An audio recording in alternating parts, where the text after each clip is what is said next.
네, 뉴욕 증시 마감 상황 살펴보는 김선영의 인USA SH인베스트먼트 김선영 연구원과 미국 현지 연결해서 얘기를 들어보도록 하겠습니다. 연구원님 안녕하십니까?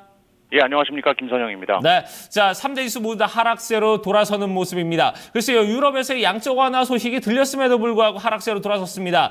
자세한 내용들 좀 전해주시죠. 예, 오늘 뉴욕 증시는 장중 큰 폭의 등락을 보인 후 지수별로 등락이 엇갈린 혼조세로 거래를 마쳤습니다.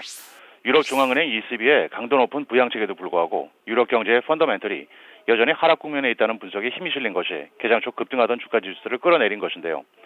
증시의 예상대로 ECB가 예금 금리를 현재 마이너스 0.3%에서 마이너스 0.4%로, 기준금리는 0.05에서 0%로 각각 인하하고 양적 완화 규모를 시장의 예상보다 많은 월 800억 유로 규모로 확대한다고 밝힌 데 따라 개장 초 주가 지수는 강한 흐름세를 보였지만 이어 가진 기자회견을 통해 마리오 드라기 총재가 유로존의 경제 성장 전망이 여전히 부정적이며 인플레이션 또한 향후 수년간 마이너스에 머물 것이라는 전망을 한 것이 주가 지수를 끌어내렸습니다. 전문가들은 유럽 중앙은행이 동원 가능한 모든 수단을 꺼내들었지만 그 효과에 대해 투자자들이 여전히 의문을 표하고 있는 데다 드라기 총재가 추가 금리 인하 가능성에 대해서 부정적인 입장을 밝힌 것이 지수의 하락을 가져왔다고 분석을 하고 있습니다. 오늘 업종별로는 금광, 자동차 부품, 반도체, 의료보험사, 담배 업종 등이 상승했던 반면 주택건설, 바이오, 신용카드, 에너지 업종 등은 하락했으며 오늘 10년 만기 국채는 어제보다 크게 올라 1.929%의 거래를 마감했습니다. 네, 자 이제 유럽 증시 이슈와 특징 종목들, 미국 글로벌 증시 이슈와 특징 종목들 좀 체크를 해보도록 하겠습니다. 자, 중국 기업들이 지난해 미국과 유럽에 대해서 투자한 금액이 사상 최대 금액이라고요? 예, 그렇습니다. 성장 둔화 우려 속에도 중국 기업들의 지난해 유럽과 미국에 대한 투자가 사상 최대치를 기록했다는 소식입니다. 다국적 로펌인 베이커 앤 맥켄지와 컨설팅 업체 로디온 그룹이 공동 조사에 발표한 바에 따르면 중국 국유 기업과 민간 기업들이 지난해 유럽에는 230억 달러, 미국에는 150억 달러를 투자했고 이 같은 액수는 사상 최대였으며 중국의 대유럽 투자는 전년에 비해 28%, 미국에 대한 투자는 17%가 증가했다고 밝혔습니다.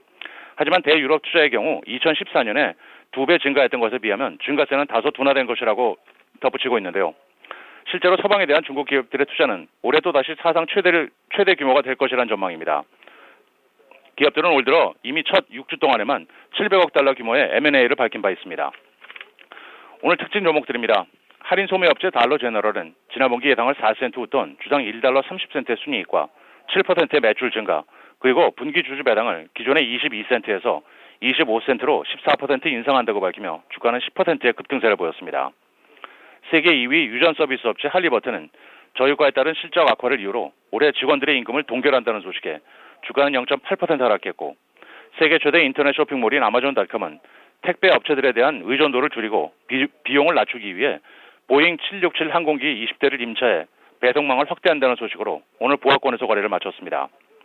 폭스바겐 미국 법인의 마이클 혼 CEO가 배기가스 조작 스캔들에 대한 책임을 지고 사임했다는 소식으로 오늘 폭스바겐은 1.5%가 하락했는데요. 그는 지난 2014년부터 CEO직을 수행해온 바 있습니다. 증권사 번스튼이 강력 매수 추천 리스트에 올렸다는 뉴스로 헝거게임의 제작사인 영화사 라이온스게이트가 3% 상승했고, 마지막으로 클라우드 관련 IT 업체 박스는 지난 분기 예상보다 3센트 적은 주당 26센트의 적자와 전년 대비 36%가 급증한 8,500만 달러의 매출, 그리고 올 한 해 30%대의 성장세를 지속할 수 있을 것이라는 긍정적인 전망을 내놓으면서 주가는 3%의 상승세로 거래를 마쳤습니다. 네, 알겠습니다. 자, 이제 경제지표 일정들 좀 체크를 해보도록 하죠. 자, 지난주 미국의 신규 실업수당 청구 건수가 이전주 대비해서 또 감소하는 모습을 보여줬습니다. 고용호조 계속 이어지고 있네요. 그렇습니다. 연방노동부에 따르면 지난주 미국 내 신규 실업수당 청구 건수가 이전주 대비 18,000건이 감소해 작년 10월 이후 가장 낮은 25만 9천 건을 기록해 예상치였던 27만 5천 건을 큰 폭으로 하회한 것으로 나타나 미국의 고용시장의 견조함을 다시 한번 보여주고 있습니다. 변동성을 줄여 추세를 볼 수 있는 4주 이동평균 청구 건수 역시 2,500건이 감소해 작년 10월 이후 최저인 26만 7,500건을 기록했고, 연속 수급자 수는 3만 2천 명이 크게 줄어든 223만 명을 기록하게 됐습니다. 마지막으로 내일은 연방노동부의 2월 수출입 가격이 발표되고 시티트렌즈, 버클, 제네스코, 라이프타임 브랜즈, 그리고 히베트 스포팅이 지난 4사분기 실적을 발표할 예정입니다. 네, 알겠습니다. 오늘도 좋은 말씀 고맙습니다. 예, 고맙습니다. 네.